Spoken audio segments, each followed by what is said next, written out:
Salut, c'est Trado, content de vous retrouver pour la mise à jour un petit peu tardive de l'indice parisien et les choses semblent tourner en faveur des haussiers. Je vous rappelle l'enjeu, ok? La tendance mensuelle est toujours haussière, elle est haussière clairement puisque le nuage est croissant et que la moyenne mobile à 20 mois est croissante et on le sait depuis très longtemps, on est soumis à des vents favorables. On a des alertes à suivre néanmoins et rien de mieux que les chandeliers japonais peut nous informer en temps réel de ce qui se passe. Et le challenge pour les haussiers, c'est d'éviter la configuration de couverture en nuage noir.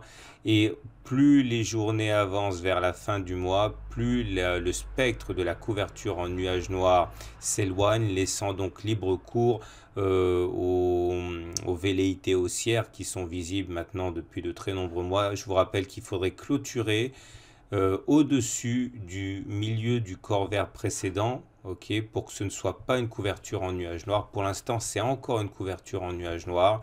On reviendra sur ça dans 2 jours à peine, mais pour l'instant, on va dire que les haussiers sont en train de l'emporter.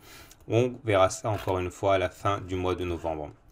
On enchaîne sur l'hebdomadaire qui lui aussi est en tendance haussière, vous le savez bien, puisque le nuage est fortement croissant, qu'on est au-dessus de la moyenne mobile à 20 semaines, etc. On a eu un avalement haussier ici, vous voyez, corps rouge, corps vert, le corps vert avale le corps rouge, les mèches ne comptent pas, et ça veut dire normalement qu'on va faire des plus hauts. Alors c'est pas mal, à un moment j'ai un petit peu douté, mais grâce à la séance d'aujourd'hui, effectivement les statistiques semblent être respectées puisque on est en train de faire des plus hauts. Euh, on enchaîne encore une fois avec les données journalières qui sont les données qui vous importent le plus. Et voilà ce que l'on peut dire. Tout d'abord, sur le plan des fondamentaux, il faut comprendre ce qui s'est passé aujourd'hui. On a eu un news flow extrêmement favorable. Tout d'abord, le PIB US qui a accéléré au troisième trimestre. Ensuite, le fait que le Parlement américain semble s'avancer vers un vote de la réforme fiscale de M. Trump, la fameuse réforme phénoménale. Et ça, évidemment, ça donne de la visibilité aux opérateurs et de la visibilité dans le bon sens. Et puis surtout, ce sont les commentaires de Jérôme Powell, le successeur de Madame Yellen, qui a boosté les marchés grâce à des propos extrêmement favorables, puisqu'il a dit qu'il se considérait comme l'héritier de ses 2 prédécesseurs. Entendez par là qu'il ne fallait pas compter sur lui pour adopter une politique monétaire trop restrictive. Et il n'en fallait pas plus pour que les marchés US s'enflamment dans la soirée, emportant donc le CAC à la hausse dès l'ouverture ce mercredi matin. Voilà pour les fondamentaux. Maintenant, lorsque l'on regarde la bougie du jour, elle est très intéressante à divers titres. Tout d'abord, on va commencer par ce qui est favorable. On a réussi à effacer les 50% de Fibonacci. On a même été chercher les 61,8% de Fibonacci. Également très favorable, eh bien, on se maintient dans le canal noir ascendant et pour l'instant il n'a pas l'air menacé du tout puisque la dernière confrontation a été l'occasion pour les haussiers de rentrer dans le marché en s'appuyant, il est vrai, sur la Tenkan. Donc là en fait pour casser ce bas de canal là, il faudrait non seulement casser la M20, la M7, mais également le bas de canal lui-même et la Tenkan. Autrement dit, ce sont autant de points où des haussiers vont tenter de rentrer dans le marché et c'est ça qui justement atteste de la solidité à venir. Maintenant, si on regarde ce qu'il y a peut-être de moins favorable, c'est que d'une part, vous voyez le super trend ici. C'est très important à suivre le super trend, c'est un outil très efficace et non seulement il donne la tendance, et à cet égard, je vous rappelle que le super trend a été cassé ici. Donc normalement, au regard de ce simple indicateur, on est toujours en tendance baissière. Nous avons également le fait qu'en clôture, on n'a pas réussi à clôturer au-dessus de la Kijun qui pourtant avait réussi à être cassé en séance, en début de séance par un gap en fait. Le plus dur avait été fait et on n'a pas réussi à la tenir. et il a fallu s'appuyer sur un moyenne mobile à 20 séances pour effectivement stopper l'hémorragie. On termine quasiment à l'équilibre alors qu'on était vraiment sur des sommets en cours de séance.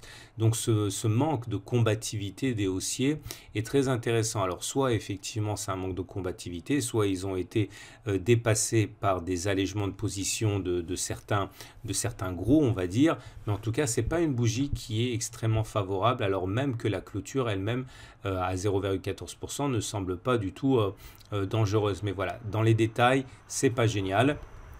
Et au regard de la tendance elle-même, on est en tendance neutre hein, sur cette unité de temps. Tout d'abord parce que le nuage il a twisté ici, il a twisté, il a retwisté. Bon, ça c'est typique d'une absence de tendance en Ichimoku. Et puis on a également le fait qu'on soit au-dessus de la moyenne mobile à 20 séances qui elle-même baisse. Donc au regard de cet autre critère, on est en tendance neutre. Donc il ne faut pas trop se leurrer par rapport à la tendance en cours sur les données journalières.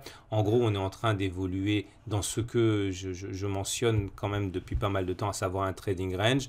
Je ne pense pas qu'on puisse véritablement parler de reprise de la tendance haussière en données journalières tant qu'on n'aura pas franchi les précédents plus hauts ici à 5536. Hein. Entre 5536 et on va dire dans une borne basse les 5200, je considère que les évolutions ne permettent pas de décrire une tendance haussière ou baissière sur cette unité de temps. Hein.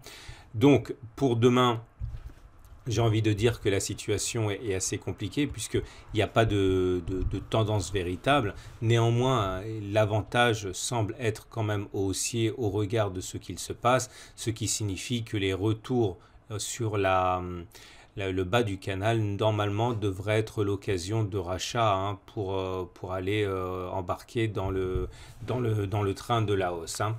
Quant à l'objectif probable, il pourrait bien être de 5470, hein, ça correspond au 78,6% de Fibonacci. C'est mon objectif tant que l'on se maintient dans le canal. Maintenant, effectivement, si on casse le canal, à mon avis, on va chercher le support rose ici qui est à 5349.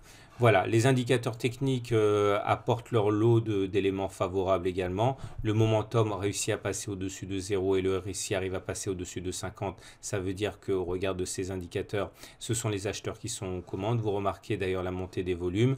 Le MACD est en train d'épouser son signal. Alors c'est très intéressant parce que soit on a un signal fort en assistant au croisement MACD signal, ça serait pas mal, mais on a aussi un risque de non-croisement baissier, c'est-à-dire le MACD qui redescendrait alors qu'il s'apprêtait à croiser son signal, ça ce serait un signal très fort de baisse.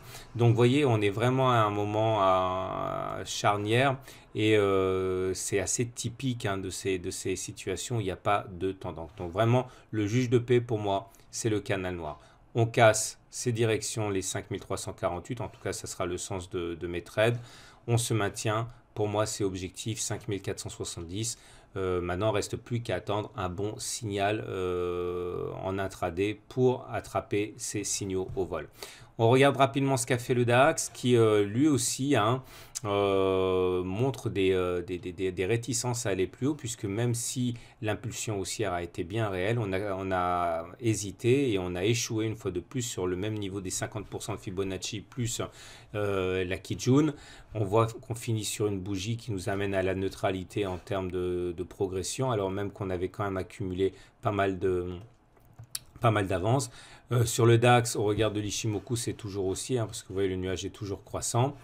Pour le Belvin, là aussi, de la déception, puisque on n'a pas réussi à s'affranchir du tout de la moyenne mobile à 20 séances. On a bloqué net dessus.